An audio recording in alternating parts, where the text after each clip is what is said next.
Assalamualaikum warahmatullahi wabarakatuh. Alhamdulillah, jumpa lagi sama saya Indra Agus. Semoga kita semua berada dalam keadaan sehat walafiat dan selalu bahagia. Baik, pada materi ini kita akan membahas atau memberi contoh soal tentang trilaterasi, yaitu penentuan suatu posisi.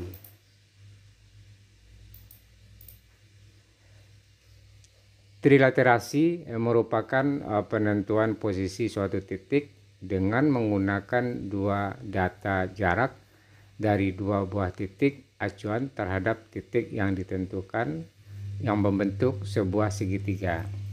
Maksudnya di sini adalah ini ada segitiga, diketahui jaraknya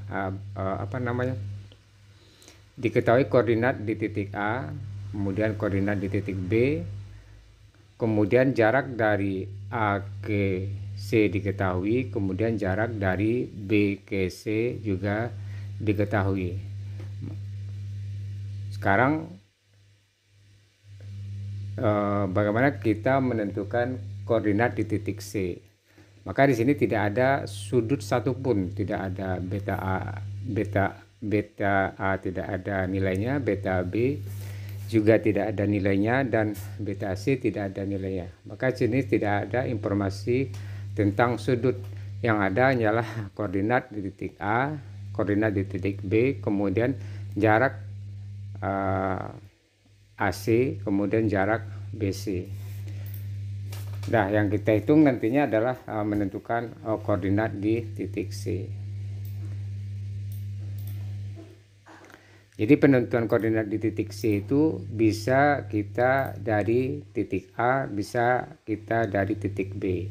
Jika dari titik A, maka koordinat di titik C yang terdiri dari XC dan YC. XC sama dengan XA ditambah DAC sin azimut AC. Kemudian untuk menghitung YC sama dengan YA ditambah DAC cos azimut AC. Langkah pertama, kita menghitung jarak AB atau DAB. Kita menggunakan persamaan Pitagoras ya. Pitagoras ini adalah segitiga, dan di sini ada bagian vertikal dan ini ada bagian horizontal. Jadi kalau kita menghitung jarak A ke B, maka kita tinggal mengkuadratkan vertikal ditambah dengan mengkuadratkan horizontal, kemudian diakarkan. Ini kalau kita lihat vertikalnya adalah 102 dikurang 100, horizontalnya adalah 106 dikurang 100. Maka didapatlah jarak AB itu adalah 6,325 meter. Selanjutnya langkah kedua adalah menghitung sudut beta A. Jika kita lihat di segitiga di soal sebelumnya, kita tidak ada informasi sudut satupun, baik itu azimut maupun sudut dalam. Kita tidak tahu beta A berapa, beta B berapa, beta C berapa, azimut tidak kita ketahui satupun. Maka di sini kita harus mencari beta A. Beta A kita bisa menghitungnya dengan metode aturan kosinus. Jadi di sini dimana sudut beta A dapat dihitung dengan metode atau aturan kosinus dari segitiga ABC. Jadi kalau kondisi seperti ini rumusnya DBC kuadrat sama dengan DAB kuadrat ditambah dengan DAC kuadrat dikurang dengan 2 DAB DAC cos beta A. Di sini kita sudah di soal sebelumnya sudah diketahui DBC diketahui, DAB diketahui, DAC diketahui. Cuma tidak ada sudut yang seperti yang disampaikan tadi.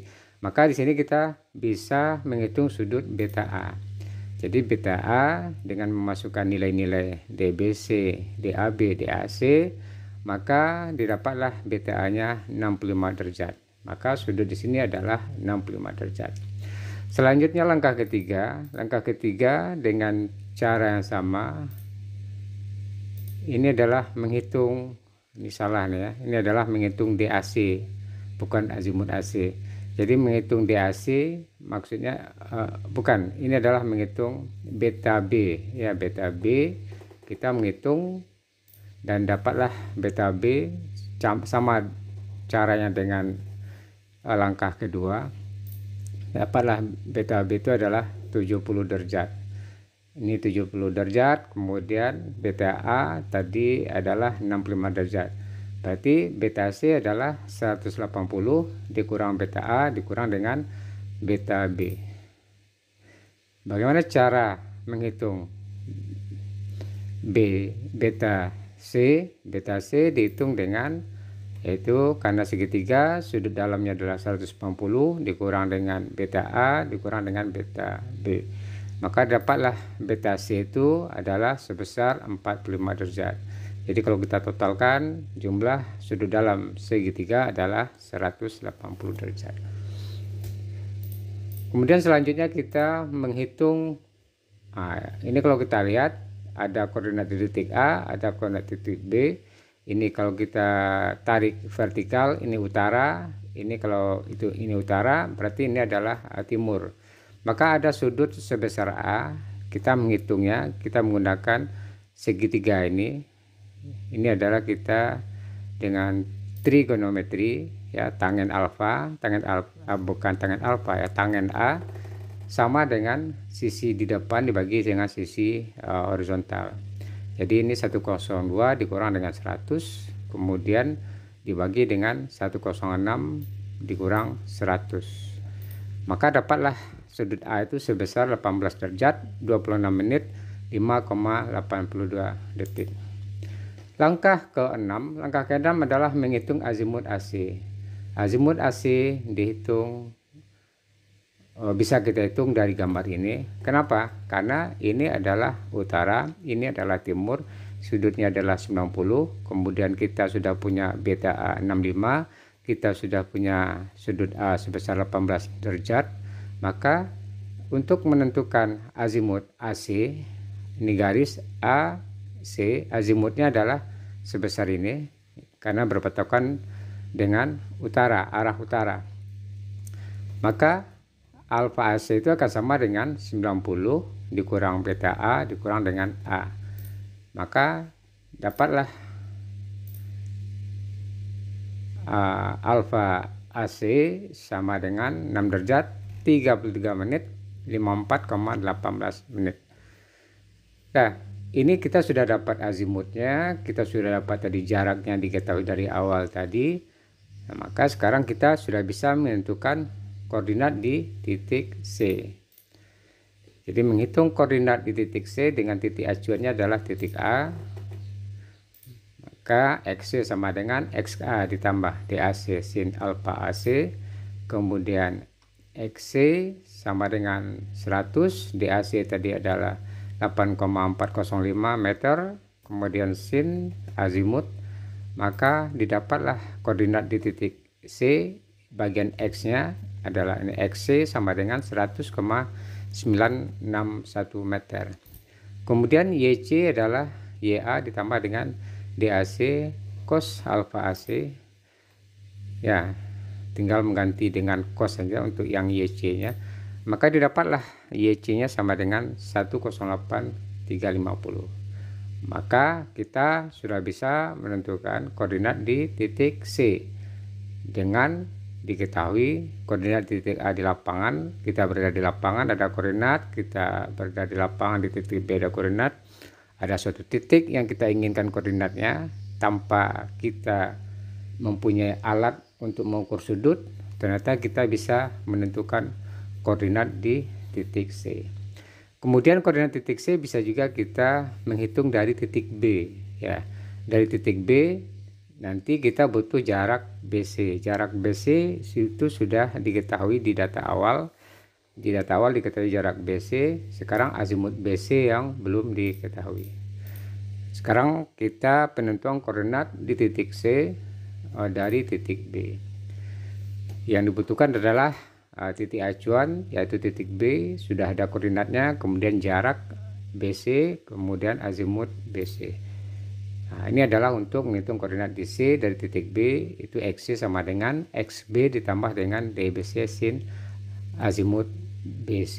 Kemudian YC sama dengan YB ditambah dengan DBC cos azimut BC. Nah, ini menghitung jarak sama dengan di awal tadi, yaitu kita menghitung jarak AB dapat 6,325 meter. Kemudian langkah kedua menentukan sudut B. Kita menentukan sudut B ini, yaitu adalah sisi horizontal dibagi dengan sisi vertikal. Berarti sini adalah 106 dikurang 100 dibagi dengan 102 dikurang 100. Maka sudut B itu sebesar 71 derajat 33 menit 54,18 detik. Kemudian dari gambar ini kita akan bisa mengetahui azimut BC. Karena ini adalah arah utara, maka azimut BC itu adalah yang ini. Nah, berarti kalau ini utara, ini timur, ini selatan, ini adalah 180 derajat. Kalau ini 180 derajat ditambah dengan B 71 derajat tambah dengan beta B 70, maka kita dapatlah azimut dari garis BC. Nah, ini adalah azimut garis BC, yaitu 180 ditambah B ditambah beta B. Didapatlah azimutnya alfa BC sama dengan 321,3354,18 detik. Nah, selanjutnya langkah keempat menghitung koordinat di titik C berdasarkan titik acuan di titik B. Maka tadi kita butuh azimut, kita butuh jarak dan titik acuan. Maka kita bisa menghitung koordinat di titik C adalah 100,961. Koordinat di titik C yang Y-nya adalah 108,350. Nah, ini hasilnya akan sama dengan kalau kita titik acuannya dari titik A, hasilnya juga sama seperti ini. Kemudian kalau kita titik acuan dari titik B, hasilnya juga akan sama. Ya, itulah manfaat kita mempelajari ini. Jadi di lapangan kita hanya mengetahui 3 jarak, ya, boleh katakan 3 jarak, dan ada koordinatnya yang A dan B, dan bisa kita menentukan sudut dalam. Sudut dalam itu adalah beta A, beta B, dan beta C, dan kita juga bisa menentukan azimut garis, baik garis AC, CB, BA, atau kebalikannya AB, BC, CA. Baik, mungkin itu apa yang saya sampaikan ini, semoga ada manfaatnya untuk membantu mata kuliah survei atau ilmu ukur tanah. Saya sudahi. Assalamualaikum warahmatullahi